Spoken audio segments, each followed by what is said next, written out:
Is it a sign of Prime Minister Albanese's uncertain and unsteady leadership that Australia still seems muddled about the way to deal with antisemitism and prevent another Bondi terrorism massacre? There are voices being raised against Albanese's new hate speech laws. Now, this is his second attempt at making hate speech laws stronger in this country. I suppose if you fail once, you try again. On the one hand, you have the US Under-Secretary of State for Public Diplomacy, Sarah Rogers, worrying aloud that the new laws will be defined in such broad terms that there might be prison sentences for what she calls amorphous acts of hate speech. That's from the US Department of State. At the same time, the coalition is splitting over the draft legislation, or what we know about it so far, with numerous nationals worried it will infringe on religious liberties, and Matt Canavan coming straight out and saying flat out he will vote against it as an attack on free speech. Now, I haven't seen the draft legislation, and can I tell you, I suspect that not all the people commenting on it have actually seen the draft legislation. So perhaps we should simply wait and see if it's been well drafted or is as vague and risky as the critics say it is. And we will know next Monday the 19th when Parliament sits and the legislation is presented. But it is still right to express concerns that free speech is under attack here as in other nations. And if that becomes clear and obvious, then one friend we will lose over this is Donald Trump. He has made it quite clear he is fierce about the loss of freedom of speech among allied nations. He's criticised things Britain has done on those grounds. And the very wise Chris Merritt, the lawyer, has said that some of the proposed provisions may allow hate preachers to simply quote the Quran and, because they're quoting the Quran, avoid prosecution. Holly, this looks like a terrible idea from beginning to end, doesn't it? Look, absolutely. And I really hope that the coalition comes out soon and comes out clearly saying that they're going to oppose this. I assume they're going to have a party room meeting towards the end of this week because they will need to convene a party room before the legislation hits both the lower and the Have Senate. they seen the draft legislation? I'm sure they would have seen it by now. Certainly the shadow ministers involved in it would have copies of it. The Leader's Office would have copies of it.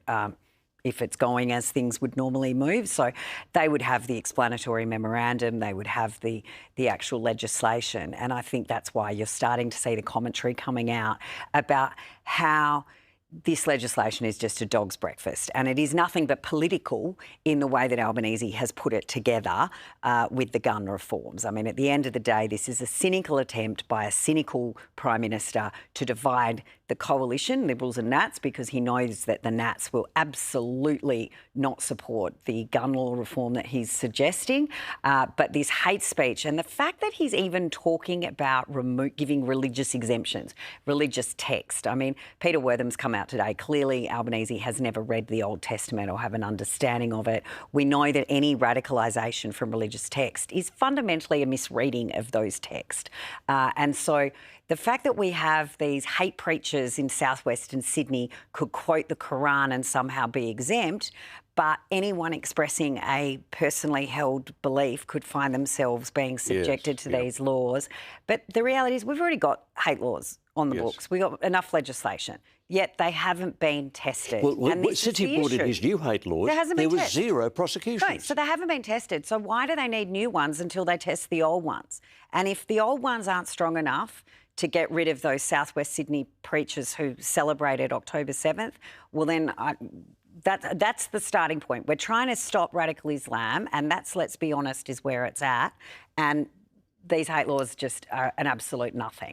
I think this is the problem, isn't it? This is the great catch-22 that has been at the bottom of all of this, and I think this is what the PM is trying very deliberately to expose. He says, well, you said I didn't do enough to stop, you know, chants of hate, of gas the Jews or where's the Jews or whatever it was, that I wasn't doing enough to crack down on hate preachers and hate speech because no one had been prosecuted. All right, well, here's the legislation. And suddenly you've got some people saying it doesn't go far enough, some people saying it goes far too far and infringes freedom of speech.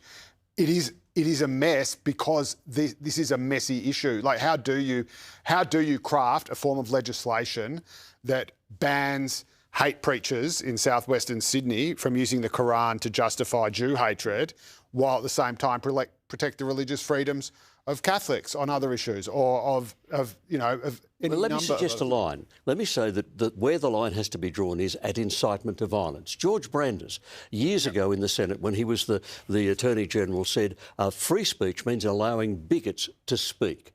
Now, if he's right, then we allow free speech, or even free speech we dislike, and we draw the line at incitement to violence and only at incitement to violence. Then you have to define incitement to violence. So is it that an act of violence has to be committed or planned or intended, and you can then trace that back to what the person says? Or is it just enough that they said something that could be interpreted as an incitement to violence by someone who took it upon themselves?